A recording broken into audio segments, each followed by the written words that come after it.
শিরোনাম, এরপর থাকছে বিস্তারিত। প্রবাসীদের জন্য প্রক্সি ভোটের সুপারিশ ইসি সানাউল্লাহর। পদযাত্রায় পুলিশের বাধা, ধর্ষণের প্রতিবাদে শিক্ষার্থীদের সংঘর্ষ। বিস্তারিত।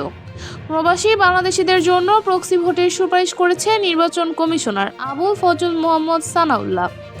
মঙ্গলবার একটি সংবাদ সম্মেলনে তিনি জানান, প্রবাসীদের ভোটদান সহজ করতে পোস্টাল ব্যালট পদ্ধতি কার্যকরী নয়, তাই তারা প্রক্সি ভোটের মাধ্যমে ভোট দিতে পারবেন। এতে প্রবাসী বাংলাদেশিরা ভোটার তালিকায় নাম থাকলেই তাদের নামের একজন নির্দিষ্ট নমিনি ভোট দিতে পারবেন। এ বিষয়ে রাজনৈতিক দলগুলোর সঙ্গে আলোচনা হবে এবং একটি ওয়ার্কশপ আয়োজনের পরিকল্পনাও রয়েছে। আগামী 15 এপ্রিলের মধ্যে এই প্রক্রিয়ার আরও বিস্তারিত জানানো হবে। এছাড়া একটি অ্যাপস তৈরি করে প্রবাসীরা নিবন্ধন করে তাদের ভোটের নমিনি নির্বাচন করতে পারবেন। এই সিদ্ধান্তটি প্রবাসীদের জন্য একটি গুরুত্বপূর্ণ পদক্ষেপ হিসেবে দেখা হচ্ছে। আগামী জাতীয় নির্বাচনে প্রবাসীদের ভোটের সুযোগ নিশ্চিত করা হচ্ছে। এটি তাদের রাজনৈতিক অংশগ্রহণের একটি নতুন দিগন্ত উন্মোচন করবে।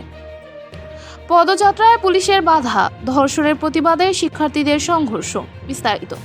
ঢাকায় ধর্ষণ ও নারীর প্রতি সহিংসতার প্রতিবাদে শিক্ষার্থীদের পদযাত্রায় পুলিশের বাধা। সকালে শাহবাগে 30টি কলেজের শিক্ষার্থীরা ধর্ষকদের সর্বোচ্চ শাস্তি দাবিতে স্লোগান দিয়ে অবস্থান নেয়। দুপুরে শাহবাগ মোড় অবরোধ করার পর বিকেলে তারা প্রধান উপদেষ্টার বাসভবন অভিমুখে পদযাত্রা শুরু করেন, কিন্তু হোটেল ইন্টারকন্টিনেন্টালের সামনে পুলিশ ব্যারিকেড দিয়ে তাদের বাধা দেয়, ফলে ধস্তাধস্তি হয়। আন্দোলনকারীরা স্বরাষ্ট্রমন্ত্রী পদত্যাগের দাবি জানিয়ে মশাল মিছিলের ঘোষণা দেন। এই ছিল সর্বশেষ আপডেট। নতুন আরও আপডেট পেতে আমাদের সঙ্গেই থাকুন। ধন্যবাদ।